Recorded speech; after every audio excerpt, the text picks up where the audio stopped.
안녕하세요. 오늘 저희가 함께 살펴볼 자료, 서클, 디지털 달러의 연방준비은행을 꿈꾸다.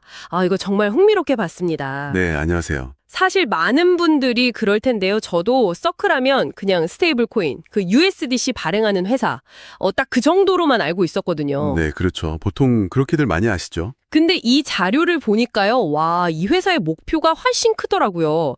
뭐랄까, 웹3 시대의 금융 인프라 자체를 바꾸려는 그런 야망이 보였어요. 맞습니다. 단순히 코인 하나 만드는 회사가 아닌 거죠. 네, 그래서 오늘은 이 자료를 가지고 서클의 진짜 모습, 또 그 원대란 계획이 뭔지 한번 좀 깊게 파헤쳐 보겠습니다. 자, 그럼 먼저 이 회사가 도대체 어떻게 돈을 버는지 그 핵심부터 좀 짚어봐야 할 것 같은데요. 네. 자료에 따르면 2024년 예상 매출이 한 16억 8천만 달러 정도인데 이 중 거의 99%가 그 USDC 준비금 운용 수익이래요. 네, 맞아요. 그게 핵심이죠. 그러니까 고객들이 맡긴 달러를 미국 국채 같은 안전 자산에 투자해서 이자를 버는 구조. 근데 그 이자는 고객한테 안 주고 서클이 코인베이스랑 나눠 갖는다고요? 네, 바로 그 지점이 우리가 아는 전통적인 은행하고는 완전히 다른 부분입니다.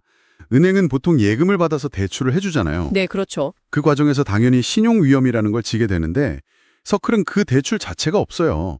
그냥 초단기 국채처럼 아주 안전한 자산에만 투자해서 이자를 버는 거죠. 아하. 그러니까 준비금 전체를 거의 즉시 현금화할 수 있도록 유동성 관리에 굉장히 초점을 맞추고 있다고 보시면 됩니다. 그럼 훨씬 위험 부담이 적다는 말씀이신데, 근데 그러면요, 2023년에 그 실리콘밸리 은행, SVB 파산 사태 때 USDC 가치가 잠시 1달러 아래로 떨어졌던 적이 있었잖아요.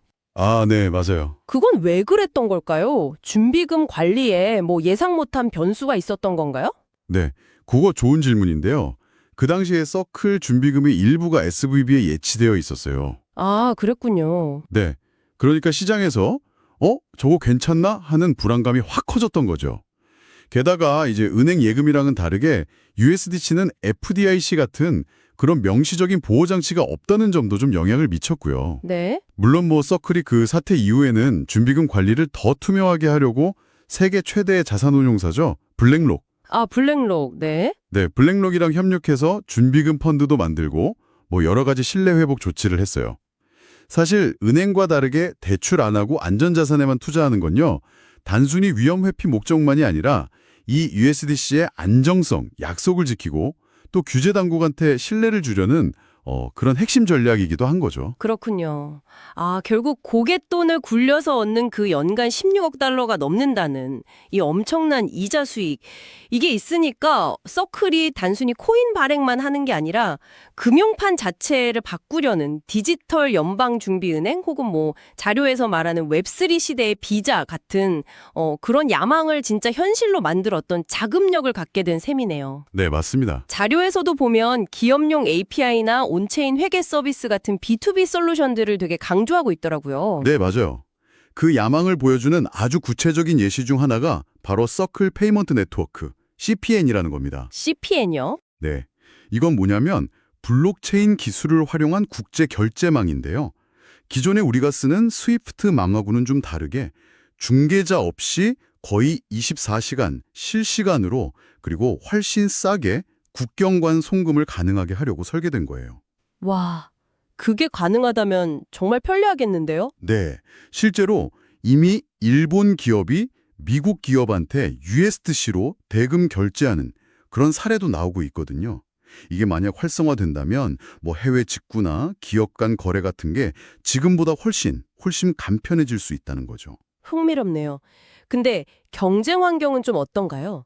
스테이블 코인 시장에도 이미 강력한 경쟁자들이 좀 있지 않습니까? 오, 그렇죠. 현재 시장 점유율 1위는 뭐니 해도 테더, USDT인데요. 네, 테더. 근데 테더는 계속해서 그 준비금 자산의 투명성 문제로 비판을 받고 있잖아요. 맞아요. 논란이 좀 있었죠. 네.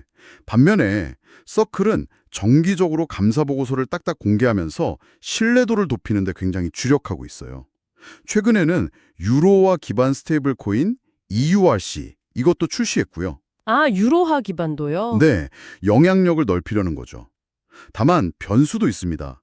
페이팔이 자체 스테이블 코인 PYUSD 보유자한테 중비금 이자를 나눠주는 그런 모델로 경쟁에 뛰어들었고. 아, 페이팔도요? 이자를 준다고요? 네.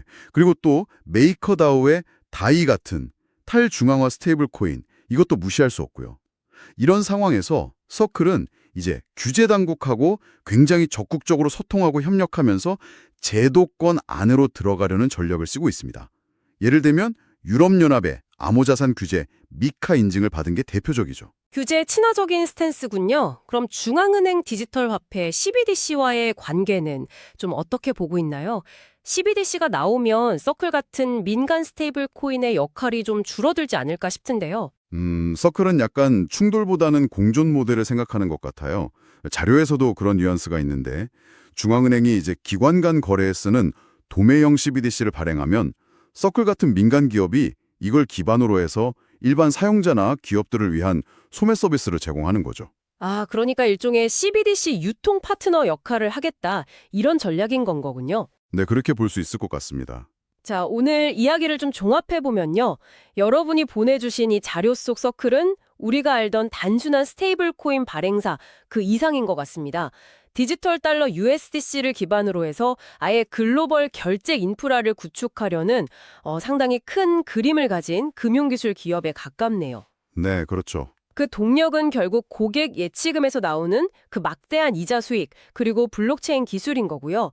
어떻게 보면 금융 서비스의 중심이 과거의 은행 계좌에서 디지털 지갑, API, 프로토콜 이런 걸로 이동하는 거대한 전환기, 그 한가운데 서 있는 플레이어다. 뭐 이렇게 볼 수 있겠네요. 네, 여기서 한 가지 우리가 더 생각해 볼 지점을 좀 던져드리고 싶어요. 네, 어떤 걸까요? 자료에서 서클이 디지털 달러 자체를 설계하고 웹3 금융 인프라의 핵심 역할을 꿈꾼다고 했잖아요. 네. 만약에 이게 진짜 현실화된다면 이게 과연 어떤 의미를 가질까요? 특히 그 운영 자금이 뭐 간접적이긴 하지만 사용자들의 자산에서 나오는 이자 수익으로 충당되고 또 미래에는 중앙은행의 CBDC 유통까지 맡게 될 가능성이 있다면 말이죠. 아, 과연 어느 정도까지 영향을 미치는 것이 바람직한가? 이런 질문을 한번 던져보게 됩니다. 이 점을 한번 같이 고민해 보시면 흥미로울 것 같습니다.